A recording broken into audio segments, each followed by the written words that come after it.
Hello, everyone, and welcome back to Nerd Collision. I'm Eddie, that's Ray, that's Brandon, and that's Carla. And today we're going to be doing our review of episodes 1 and 2 of Obi Wan Kenobi. I love that lightsaber. Awesome. You are so proud. He said, "Yeah, I paid $100 for it."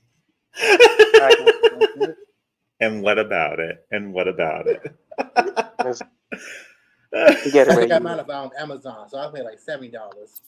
All right, come on. Oh, excuse me. No, because the Rich rest fish. because the arm and the leg. I said, "Oh no, now." That the force got me to Amazon. Yes, God. You better give Jackie a coin, okay? That's right. All right, so yes, this is our spoiler review. So if you have not been able to watch episodes 1 and 2 yet, that's okay. Go ahead and pause this video. Come back whenever you watched it. So with that out of the way, we'll go ahead and get to our review. And this recap was actually brought to us by thereviewgeek.com, written by Greg Wheeler. And we start out with, after a lengthy and welcome recap of the prequel trilogy, we start episode 1 of Obi-Wan right on the cusp of Order 66 being, well, ordered. A motley band of Jedi children run away. We then jump forward 10 years later on the sand-choked planet of Tatooine. It's not Obi-Wan who touches down in his ship, though. It's a new enemy joined by 2 of his lackeys. These are Inquisitors, sent to hunt and kill any remaining Jedi. The Grand Inquisitor is the one in charge, but it's the third sister, Reva, who appears to be our antagonist. Now, Reva is determined to track down Obi-Wan, fed up of hunting minnows and wanting to catch a big fish. The Grand Inquisitor soon puts her in her place, though, reminding her of the hierarchy they adhere to. Obi-Wan is living in solitude, keeping to himself and laying low. He's sleeping in a cave nearby while working low-paying jobs, eking out a living. He's also in contact with a Jawa trader named Tika, who happens to have salvaged a Jedi ship out in the waste. Obi shrugs any idea of the Jedi returning aside, adamant that there are no more Jedi out there, well, apart from Luke, of course. Now, Obi-Wan keeps an eye on him from afar, dropping off supplies, including that toy ship we know Luke messes about with in A New Hope. However, Uncle Owen throws the ship back the next day, telling him to stay away from Luke. Now, with that little bit of information, it was really interesting to see that, especially, seeing the Grand Inquisitor and, Third Sister pop up. And then also, seeing that Obi-Wan is still keeping his eye on Luke. But with that being said, what do you guys think about this part of the episode? I liked it. Now, the fact they started off with the Order 66, 10 years prior, and the younger Jedi. Now, they didn't show the younger Jedi being killed. I was telling them to survive. But just that whole scene was kind of jarring, seeing the older Jedi, fight out the stormtroopers. So they hit you as soon as the episode started. And, what I love about this show and like this whole expansion of the Star Wars universe is with these shows, I love the pacing, but we get like a broader view of the Star Wars world because of it. Mm-hmm. I like the idea that some of the Jedi survive, but the possibility that some of them may still be out there. And with the Order 66, we were supposed to believe that all the Jedi were eradicated. That wasn't fully the case. So it just opens up new possibilities and like new storylines that could be explored about surviving Jedi and what they were doing, where they've been at. Because we know Ahsoka survived, so she's getting her own show, and that's gonna be another way to like kind of expand upon that. But first episode, first that part was good. We get to see Obi-Wan, him staying low, and even 10 years later, it still heavily affected him. The Inquisitors were good. I want to see more of them going forward. That Reva chick like even though she's the bad guy, she's serving. She's giving. She's giving. It's giving very much, and she wants to be. She wants to get in favor with Darth Vader, Mm-hmm. and like she doesn't want to start the small prey. She wants the big ones. So she's definitely ambitious, and I want to know more about her story too because the Grand Inquisitor called her, pretty much gutter. Mm. She's able to use the Force, and she's a Jedi, but she doesn't have like any type of like. I guess she just come from like nobility or any type of station. So I want to know more about her story. We see the relationship with the interaction with Ben and Luke's uncle because we never really saw that interaction with them directly in the original Star Wars movie. It was also at a distance. He Right. knew who Obi Wan was, but he kind of tried to keep Luke away from him. So to see if they had like some type of interaction, while Luke was still young, was nice to see. So I like the pacing of it. I think it was a good start to the story. Okay. Yeah, I agree with Ray. It was a great premiere for the first two episodes. Um, just for anybody who's not entirely like sure about the Inquisitors, from my understanding from playing the Fallen Order game, where I think which was our like first appearance of like seeing them in any form of media besides comic books, Mm-hmm. um, were I think which featured the ninth sister and the second sister. I believe that the Inquisitors are former Jedi disciples who basically defected, um, um, basically to save their own skin, and they became dark side users. And the like you see the Grand Inquisitor, I believe he's a Sith. I'm not sure. I don't think so because like to be a Sith, like it takes like a lot. But I think that's just how his species looks in the eyes, because you know how like Anakin had those piercing, like volcanic eyes at the end of Revenge of the Sith. That's what I kind of got from that. But I know that the Mm-hmm. Grand Inquisitor, he's supposed to die in Rebels. Spoilers for anybody who's never seen that. Um, Right. but he's supposed to die in Rebels, and this, I don't think he's gone. I don't think that they would cast him and have Reva, even though she's sickening, work it. Um, who bopped him for a good second. I think he's gonna come back, child. He's gonna be like, huh, meh, child's play. I'm here, scratch. Um, and he's gonna come back with his big old head, and he's gonna, remind the girls who's in charge. Because I believe we saw more footage of him like taunting someone else in the trailer, so I don't think he's dead. I think he's gonna come back. Um, even though like wounds like that are generally like permanent and you're like that's it. But I enjoyed the premiere. It seemed like that one Jedi because escape with his life. That was funny to me because generally like they don't let them go. Um, Right. they either capture you or they kill you on the spot. That's what they're trained to do. Um, so that was pretty interesting to see. I would love to see more of Reva, and more of the other Inquisitors as well, because they don't really have much backstory from what I remember. Beside the second sister, which was well established, she was a Padawan of one of the Jedi masters in Fallen Order. I believe her name was Trilla. I forgot her last name, but she was a Padawan, and she was tortured into becoming an Inquisitor, which is really Mm-hmm. tragic. But she was able to snap out of it like towards the end, and unfortunately met her end at Darth Vader's hands. Um, but yeah, I'm looking forward to seeing where this series goes. Um, at the end, we got you know Mr. Christensen himself back in his volcanic ashy skin, uh, and he just looked completely in character. He looks focused, and I'm like, I'm here for it. So I can't wait to see more of him. Okay. Yeah. All right, sounds good. And Carla? Great opening, beautiful production, and you know, you guys might drag me for this, but that Reva got me shook. I'm like, oh, she is ready. She wants all the smoke. She really Oh, does. the smell.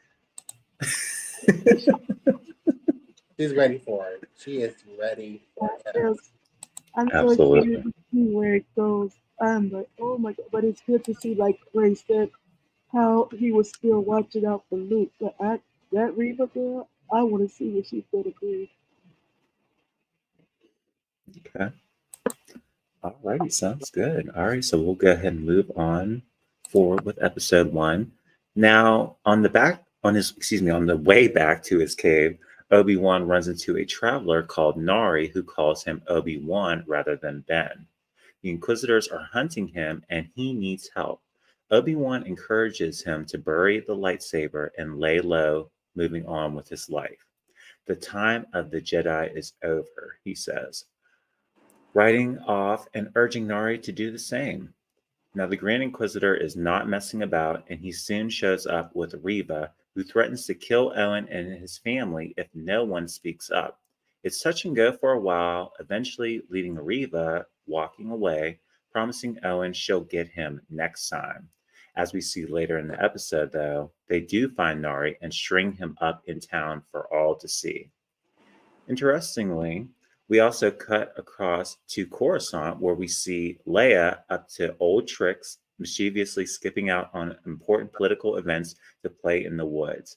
Her whole life has been played out before her, including becoming a senator. For now, it's on to showing her skills in the woods, where she ends up being captured by several goons as they half heartedly chase her. Leia's adoptive parents speak to Obi-Wan and plead with him to help bring Leia back. They can't get the Senate or anyone else involved, so for now they're a bit stuck. Obi-Wan refuses, pointing out that 10 years have passed and he's not the same man he once was. Bail doesn't take no for an answer and shows up at his cave in the next scene, presumably by flying rather than teleporting, and reveals her location. Leia has been taken to Daiyu. Now, little Leia is resourceful, though, and uses Disney's latest toy for children, Lola, to break her binds. Her captor arrives, though, and destroys her robot in front of her, promising that no one is coming to save her, but Obi-Wan might. It turns out this whole plan was concocted by Reva to draw Obi-Wan out of hiding. And it works too, as he decides to dig up the lightsaber out in the sand and prepares to board his ship to rescue Layla. And that is where we end episode 1. So, guys, what do you think about that part of the episode? Really good. Again, the pacing throughout was very nice. Um, like I said, we've seen like the trauma of the Jedi being wiped out and everything, losing everything, really affected Obi-Wan to an extent where, because at the beginning of the episode, when the Grand Inquisitor was, in the tavern, he was saying how, Jedi have this itch. I mean, they just can't not do anything. They have to, step in and help people. Right. We see with Obi-Wan that he really has kind of deviated. Well, not deviated, but like I said, the trauma that he went through, where everything that happened really affected him. So we see that kind of like play out, and I think that was a good thing for the show to showcase that, because again, this is because we know what happens. He pretty much becomes a hermit, keeping a watch over Luke from afar. But this being 10 years prior to the event or after the event, you see how much it affected him. Now with the young Jedi, who remember him as Obi Wan Kenobi, they still, like I said, they still had that hope. With Obi Wan's kind of being down, so you have like this contrast of Obi Wan having lost everyone and kind of giving up hope, as opposed to the younger Jedi who still wants to keep on the good fight. So there was that. I think that played that out really well. I wasn't expecting. I didn't know how much of Lady we were going to see in the show, but I'm happy that they showed her. I'm guessing at some point we're going to see more of Luke 2 going forward. But it was nice seeing Leia and her, that spirit that she always has. Another thing that I've noticed was it's kind of like I think she's using the Force, not directly, but like indirectly, like when she was like Mm-hmm. analyzing people, like her cousin, and because she had no knowledge of the Force or anything like that, and it wasn't even revealed who she really was until episode 5 of the original trilogy. Right. So that was nice to see her, interacting. The Inquisitors, we had again Riva. She again and very ambitious, and like you said, she took what the Grand Inquisitor said and used it to her the best of her advantage. Now, when they first revealed that the whole thing was a setup for Obi-Wan, I think like no one supposed to know about her. I'm thinking like she knew of that the connection to Darth Vader, but no, she's the senator, having been an ally of Obi-Wan and like the only friend that he has. So she took a risk and she went with her gut, but it kind of paid off. Right. Seeing the young Jedi, I think Obi-Wan kind of blames himself too. I mean, nothing he could have done.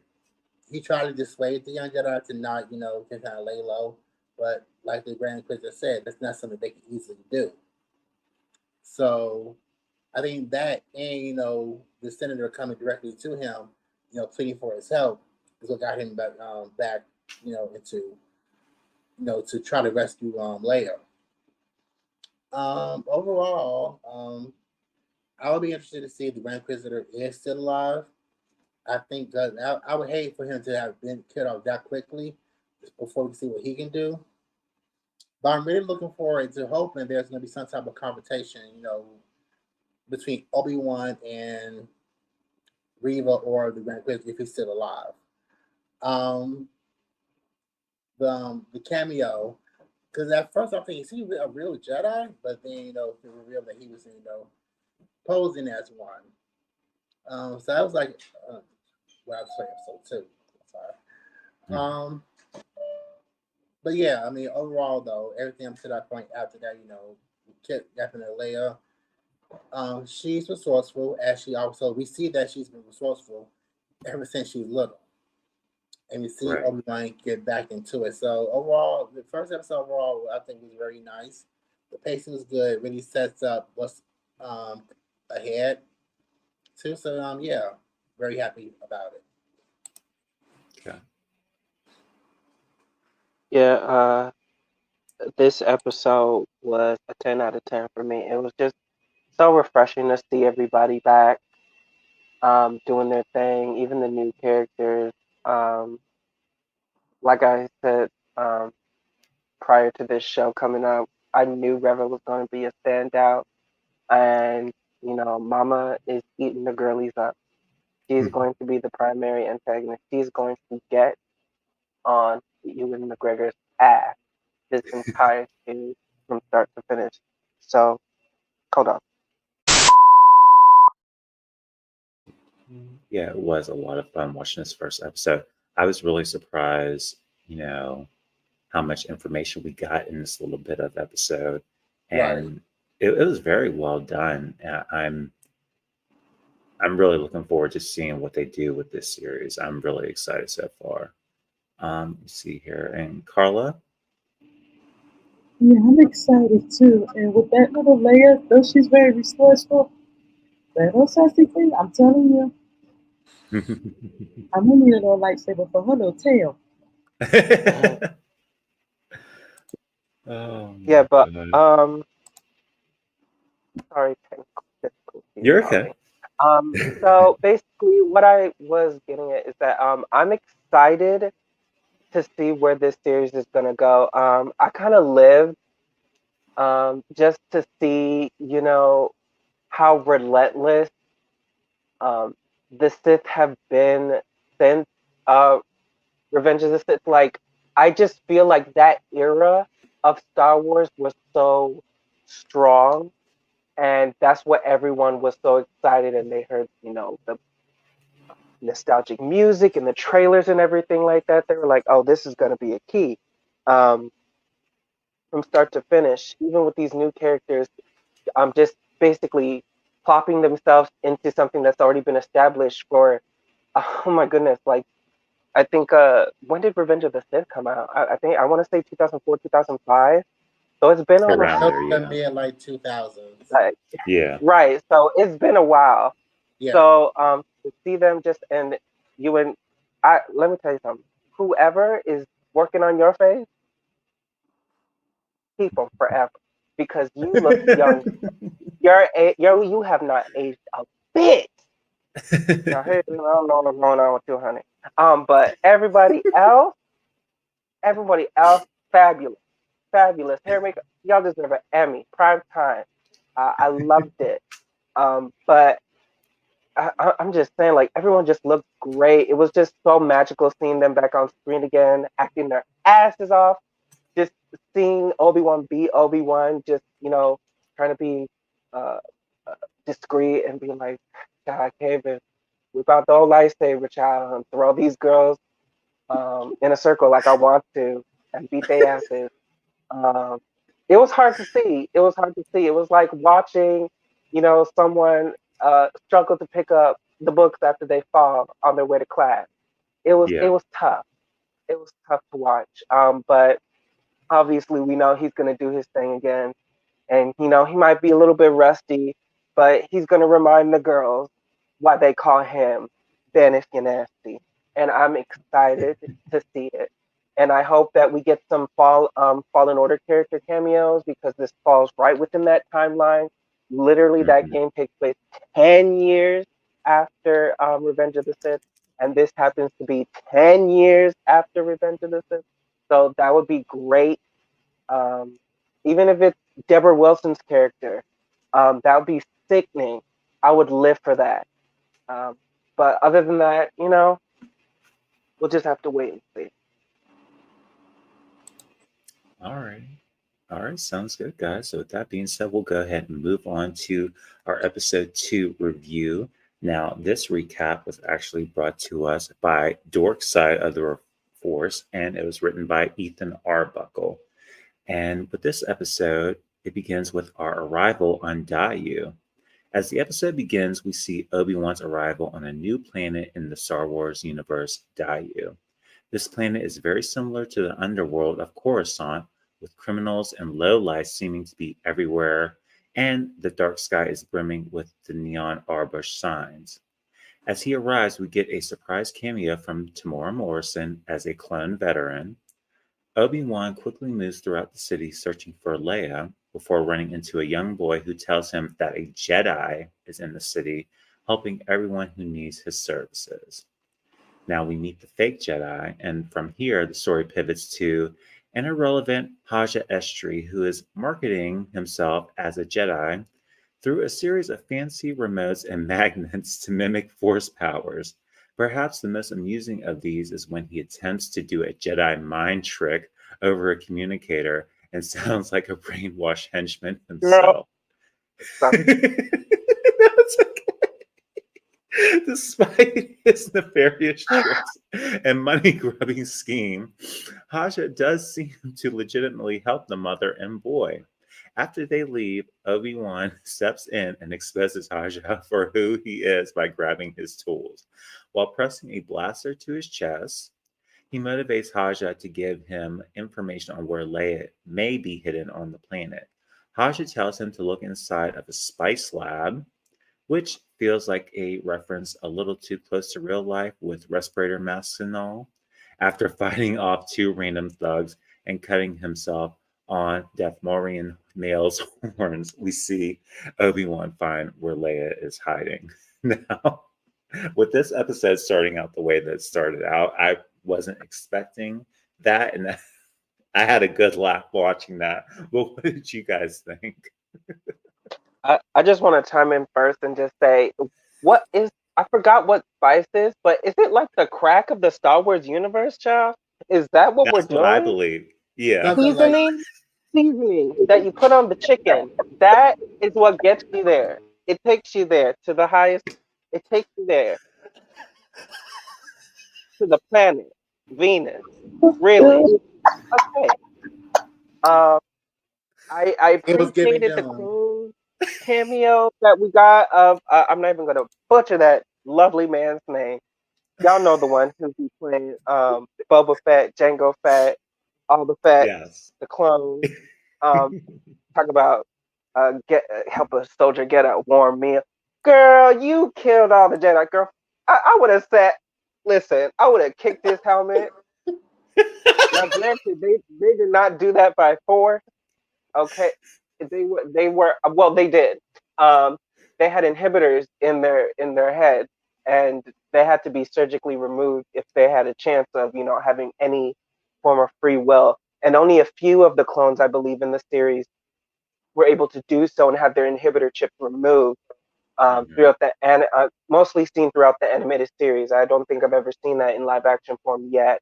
But it would be sickening if we saw like a clone like Rex or anything like that, because obviously they're still out there in the show, um, as far as I'm concerned, like in the Bad Batch, because I believe the Bad Batch takes place after Revenge of the Sith, so they're out there.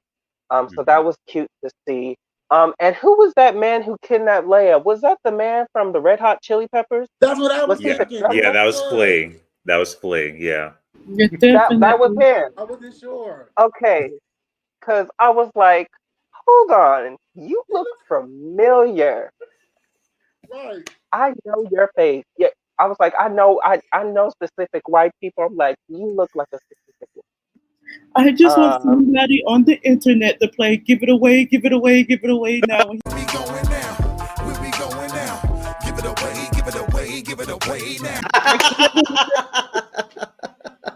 Carla, timeout.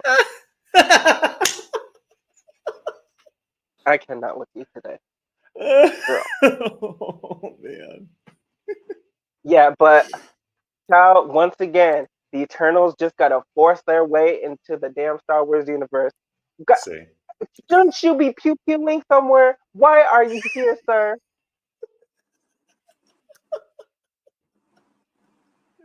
First he was kissing up on Issa Rae, then he had to be a Bollywood star, and now he's gonna be in the damn Obi-Wan show.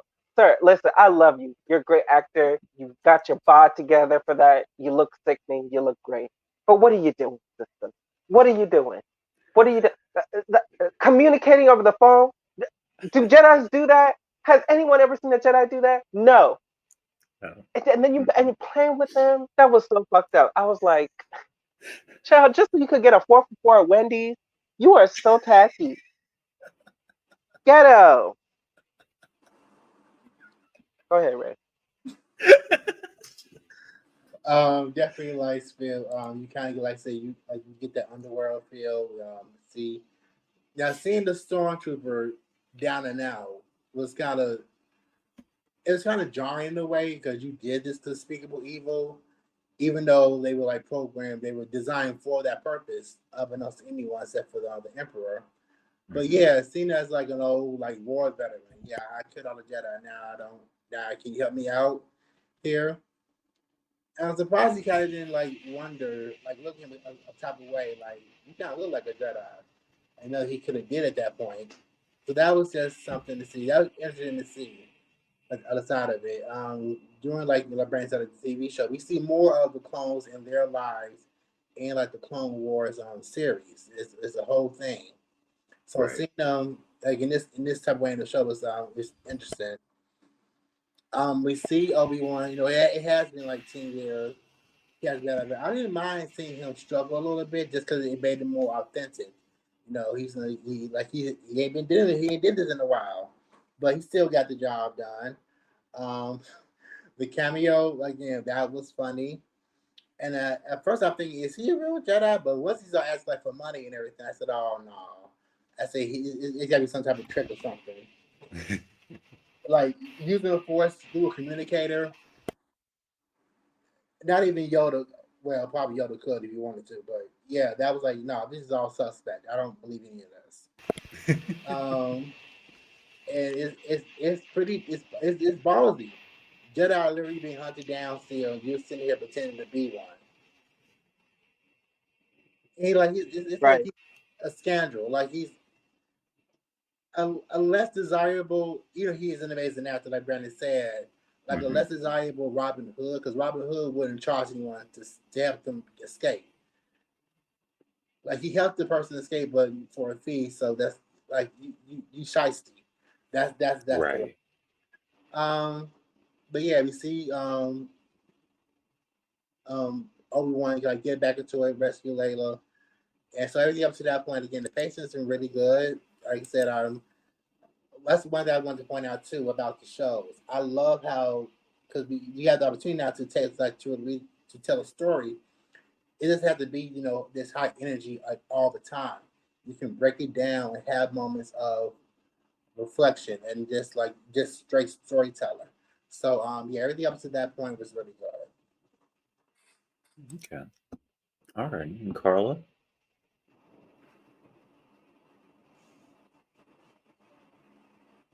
Oh, did we lose Carla? All right, so Okay. moving on in this episode, see that the trap is sprung. Of course, it couldn't be quite so easy for our rugged hero. It turns out that the third sister, Reva, correctly anticipated Obi-Wan's behavior. She sent Vect and the other kidnappers to capture him, and after communicating with her, they confront him. While their ambush is temporarily successful, Obi-Wan uses a vial of spice given to him earlier by a disillusioned spice dealer to incapacitate the kidnappers and release Leia from the cell where she had been imprisoned. After a rocky start between the two of them, he manages to convince Her Highness to follow him away from the spice lab and into the streets of Daiyu. This confrontation with Obi-Wan did not go unnoticed by the Grand Inquisitor, and he arrives on the planet to confront the third sister along with the fifth brother, another yet unidentified Inquisitor, who may be the fifth brother's partner in crime, and the seventh sister pictured without her mask. After warning the third sister yet again that her quest for Kenobi is ill-founded, the Grand Inquisitor orders Reva to stand down and let him take Kenobi in for himself. It is also interesting that the Grand Inquisitor says they found the third sister in the gutter, opening up some expectation that she may not be a fallen Jedi, such as the Grand Inquisitor. Now, this was very interesting to see this whole scene play out between the Grand Inquisitor and Reva. But what did you guys think? I think, like I said, she's very driven, and I think that's the main reason why. Not to just gain favor with Vader, but I think to prove something that she's worthy of being there. I'm guessing if she wasn't a fallen Jedi, maybe she was just someone who they discovered who had, who can tap into the Force, who used the Force and everything like that, who was a Jedi. The same way that Anakin was kind of like discovered. Mm-hmm. Something along those lines. But yeah, I think she's very driven because of that. I think she wants to be the Grand Inquisitor. I think she wants that like to be Darth Vader's right hand woman, right up there with him. And we see, I'm guessing there's some history with how they treated her, and I think that's going to play out in like future episodes. But yeah, she is again not to want to be trifled with, as we see later on in the episode. But yeah, I think that's why they like the driving force for her. Like I said, there isn't much backstory on all the other Inquisitors too. But I'm interested to see what they do with the other Inquisitors in the show and how they handle them going forward. Okay. Well, what I'll say about Miss Fang, the third sister, Reva, I believe that she doesn't want a slice of cheese.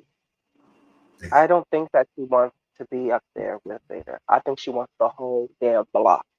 I believe that she wants to be Palpatine's right hand.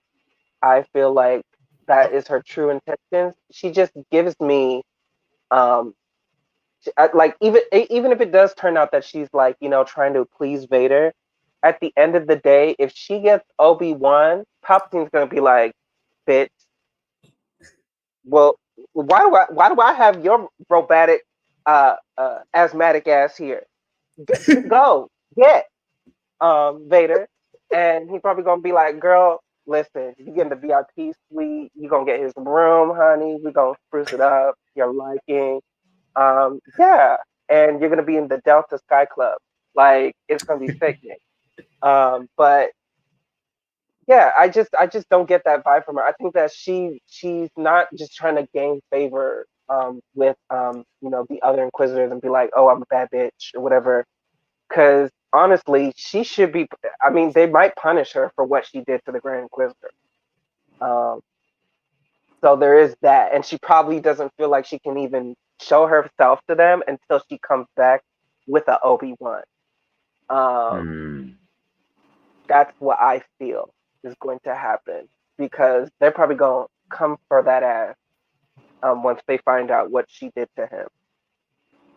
That's just my 2 cents on the situation. But I'm looking forward to it. I definitely think that this girl, Mama, is ruthless, and like Maria said, she's not a fallen Jedi who was just like, "Child, well, they got a bigger budget.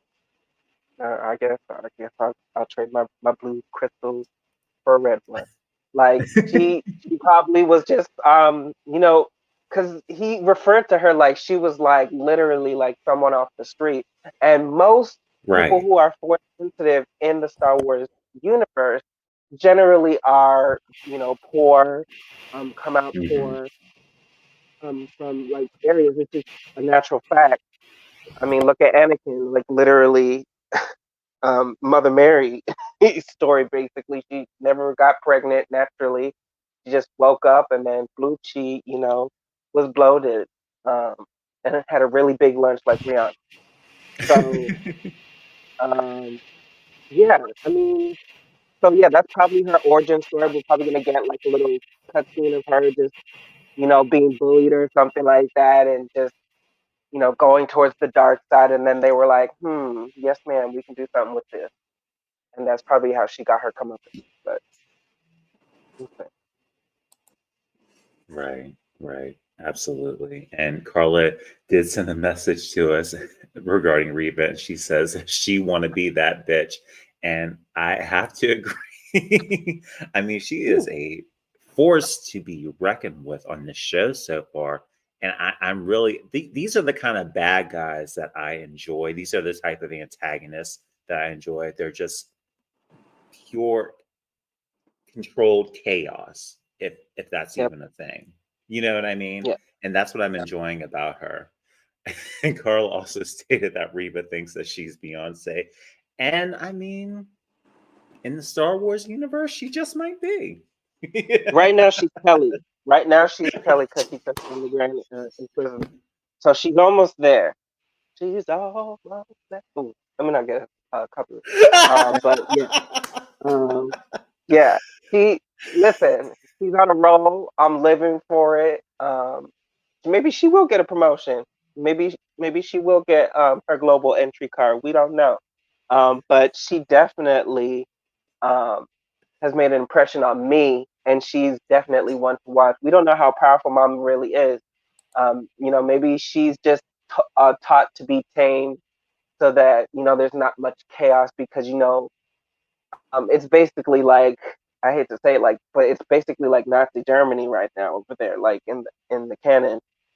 Right. And you know they run everything. They literally run everything, and they have to show order and everything like that. And if they were just like tearing up everything just to get a target, yeah, they would get some big ass trouble. So Mhm. Absolutely. Absolutely. Alrighty, guys. So, with that, we'll go ahead and move on to the next part of the episode. And this is On the Run.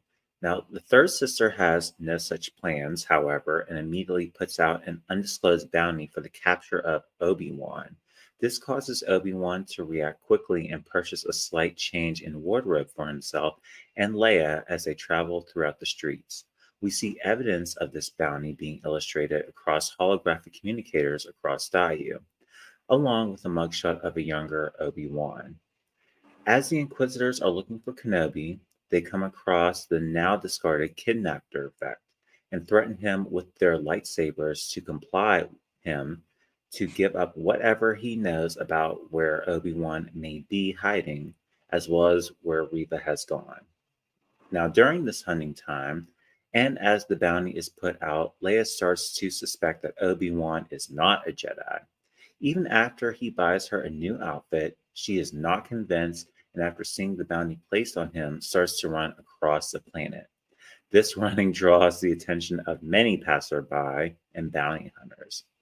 Leia takes to the rooftops to avoid Obi-Wan, but this only allows for the bounty hunters to be able to engage him without hurting others and at a distance. As Reva sits atop a perch, almost pulling out a Batman-level brood, she sees the blaster fire from across the way and uses an impressive display of Force-enabled gymnastic ability to close the distance between herself and Obi-Wan.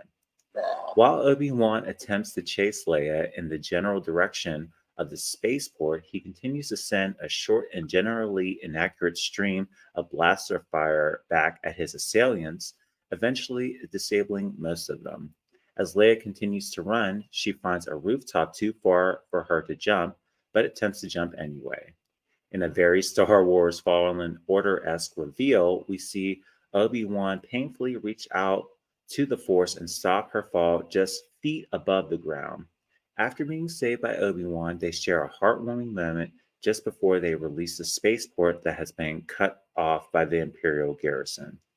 Haja makes his return and tells Obi-Wan of a rarely used cargo port just a short distance away that is automated and easy to infiltrate. After feeling the scene, he runs into Third Sister, tracking Obi-Wan, and after she quickly realizes he is not Kenobi, she takes the information out of his mind forcefully. Now, this was a very cool scene. It was very cool to see like these little, what do you call it, parkour style jumping from roof to roof. Yeah, I loved all that. How'd you guys like it? It was everything, girl. She is going. Look, she put in the work. Like, I don't know if she did her own stuff, but it looked like she did. But yeah, that was everything. Showing, she's a Sith. That Jedi training ain't no joke. I mean, clearly. So seeing her bounce around everywhere, that was fun. Now Layla, like, we all know she has like this kind of courageous spirit. I understand her being so suspicious of Obi-Wan, but at a certain point, it did get to be like a little bit too much. Like, girl, like, calm down. You're doing way too much. But again, I understood why. Also seeing Kenobi, like I say, he's rusty. It's been 10 years. He hasn't, been doing anything. I think the most significant part was him using the Force, because again, he had to really reach out and use it again and reconnect to it. He hasn't really been connected because I said, we know the type of things like a Jedi's mindset affects, their ability to use the Force. So for him to use it, he has to really tap down and remember, who he was. So that was nice to see. And later fight came around and believed him and everything. So that was again nice to see too. It was nice for I can't remember because the fake Jedi, for him to come around and help out. That's like his like redeeming moment. I don't know if we'll probably see him again in future episodes, but that was a cute little scene for him to help Obi and Layla out. Reva catches up to, as expected, but not in time before they got away to the cargo port. She's very well versed in the Force too. So yeah, for her whole storyline of being kind of like looked down upon by the other Inquisitors and everything, and she has a masterful force of a masterful use of the Force. And to that point too, now again, like we knew Obi-Wan was out of practice for 10 years, because if I had been Obi-Wan for 10 years ago, the battlestar who was shooting at him on the rooftop, he could have took him down with no problem.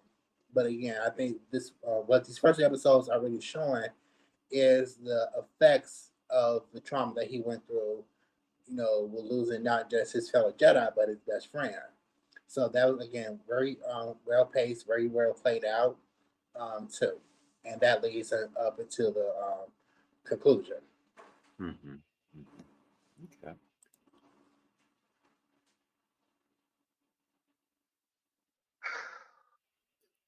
Oh, this episode. Listen, Mama had a whole monologue as the ship was like, Toodaloo. I was like, girl, they're gone. She's like, we're gonna destroy you, and we're gonna beat your ass. We're gonna steal your money, and I'm gonna steal your fucking shoes, bitch. Fuck you. Fuck your mama. She was going on a monologue. I was like, Mama, they're gone in the air. Let it go. You'll get them next time, sister. It's okay. Yeah, I was like, okay, that was a little. I was like, okay, well, we'll destroy you after that. Okay, yeah. But I was just like, and let me tell you something. Like I said before, they go through rigorous training. The Inquisitors, they're like literally tortured. Like I'm talking like poked with all these zapping things. Like literally, they show like a cutscene of the second sister, like literally um, through her eyes, basically like being tortured, and she's like screaming in horror and pain. And they put this helmet on her, and she's just like, "Okay, time to get to work, time to clock in." Like it's so sad. And I don't know. Reva just gives me.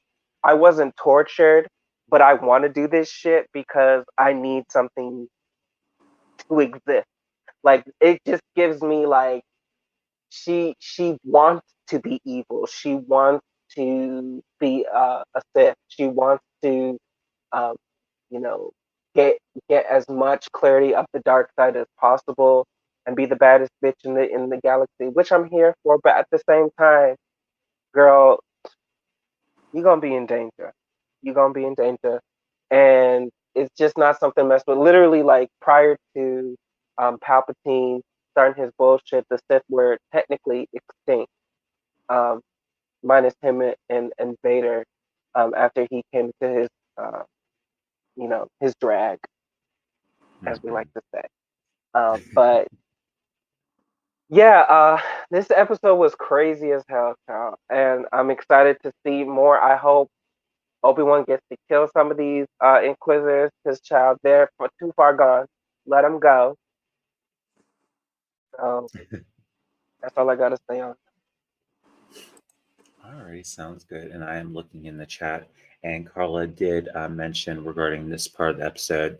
I can't wait to see more of her referring to Reva. She has me all in, and also say that it was action packed. And I was really, like I said, I was just enjoying this. Like, I love the action sequence. I'm really just having fun watching this show so far. So I can't wait to see what comes up next. And that leads us to the conclusion of episode 2, and this is titled The Betrayal. After arriving at the cargo port, Obi-Wan senses the third sister coming and sends Leia on ahead to leave should not arrive in time. He pulls his lightsaber from his waistband and attempts to evade Reva as the walks about the warehouse section with her red blade ignited. During this game of cat and mouse, she reveals the galaxy shattered news that Anakin has survived. What with this bit of information raises several questions, including how she learned one of Vader's closely guarded secrets. It sets Obi-Wan off his game. Luckily for him, the Grand Inquisitor arrives and confronts Reva yet again. In an unexpected turn of events, not only does Reva not back down, but proceeds to stab the Grand Inquisitor through the chest. This costs her precious time, however, and allows Obi-Wan the time he needs to get on the ship as he grapples with the revelation that Anakin is still alive. The episode ends with a depiction of Vader floating in his bacta tank and the cold raspiness of his voice as the screen fades to black. This part of the episode sent chills down my spine. I was like, whoa. What did you guys think? Oh, he was gagged, honey. Obi-Wan said, "What?" Well, I chopped off her leg and her hand. Both of them. I literally said my goodbyes. I literally laid the flowers on the tombstone. what the fuck are you talking about, bitch? What the fuck do you mean he's alive, girl? He was gagged. Child, he looked like a straight man with no money who just got told that his girlfriend pregnant. It was just, he was shook to his core. He was shook.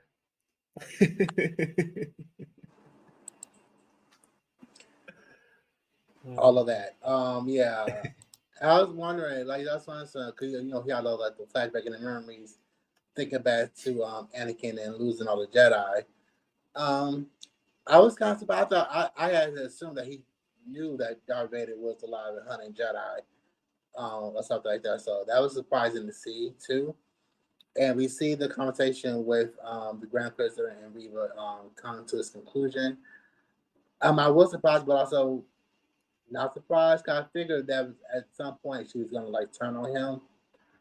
So again, whether or not she wants, you know, again to get favor or she does want everything for herself, she's not above taking anyone who gets in her way, ally or enemy alike. She don't care.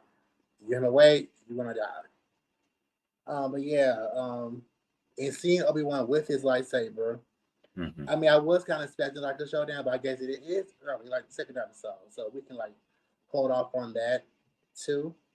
I think he was kind of also not weary, but unsure if he could, you know, if he could use it again. Like I said, it's been a whole decade has passed, and like I said, he's kind of been like in this ongoing, turmoil within himself about everything that happened.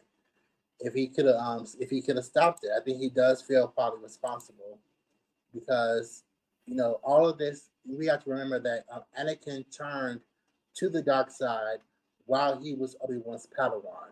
So I'm sure there's a level of he feels there's a level of responsibility to him. Even if he didn't know that he was still alive, Jedi would still be hunted down. So it's like that continual, just wait on his whole life. If he that's why I think he was so determined not to go and save Layla and stay there and guard Luke. Because they kept it separate, away from the Emperor or from Palpatine. That for the best. But again, it's still weighing on him. So I think we want to see more of that. So I mean, hopefully we're gonna, like I said, see some type of confrontation, a showdown between him and the Inquisitors. But I think they're gonna like build up to that. Him finding, not just with the Force, but just finding his way back. To protect Luke and also Leia. We don't know how long he's gonna be with Leia. How many episodes are they going to stretch it out, or he's going to be back to return her to her parents and then go back to Luke.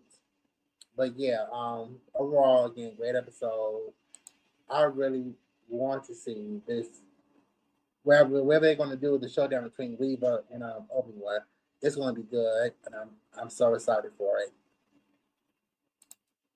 All right, sounds good. Yeah, I enjoyed this as well. Like I said, I wasn't expecting the reveal, or rather, I wasn't expecting it to be said like that, as far as Anakin still being with us. So I'm really looking forward to seeing where we go with this series, and I'd love to see their showdown as well. So with that being said, guys, any other final thoughts before we wrap up our review today for Obi-Wan episodes 1 and 2? One thing I do want to say is want to just point out in general, I'm loving that we got a character who is Black. Again, I love the diversity of it. I just want to tie in Harry Potter right quick. For the character Professor Hicks, who is a Black, witch. I'm loving the Black girl magic that we're getting in sci-fi and fantasy in general, and I want to see more of it going forward. Again, representation equals normalization. So I think we need to see more characters in Star Wars, Harry Potter, or whatever fantasy sci-fi thing we have come along with Marvel and DC. I want to see more characters of color. I think that's very important to see, and kudos to them both for that. Yes. Absolutely. I love this series so far. I can't wait for more. Everyone is doing a great job so far. I'm hoping for more surprises along the way. We got 4 more episodes left, and the next one is on Wednesday. I believe it's going to be released regularly then.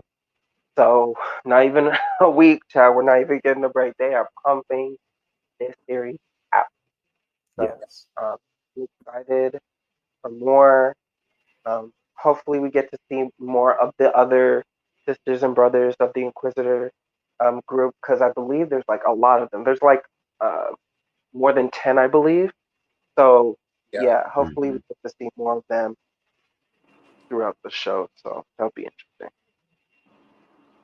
Alrighty, sounds good. And Carla did send a message to us saying that she loves the direction it's taking so far, and she cannot wait to see what they have planned for us. And I have the same sentiments as well. Like I said, I wasn't expecting to get this much story so far, but I'm really enjoying it. It's been really good, very well acted, very well written and directed.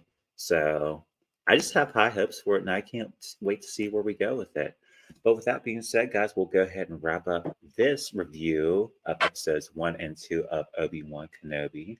Please remember to like and subscribe. Comment down below. Let us know what you guys thought of this episode. Also, remember to click the bell button for notifications so that you know whenever we have new videos here on the channel. Also, please remember to follow Nerd Collision on Facebook, Instagram, Twitter, and TikTok. But once again, I'm Eddie. That's Ray. That's Brandon. That's Carla. And we are Nerd Collision. And we'll see you guys next time. Bye, everyone. Y'all ain't getting that album anytime until that baby is 2. So you might as well go watch our videos and subscribe. Yeah, you're not getting that album. I don't know why I keep asking. You're not getting that album. Stop asking her when it's gonna come out. You're not getting the album until the baby is 2. Or maybe 1.5.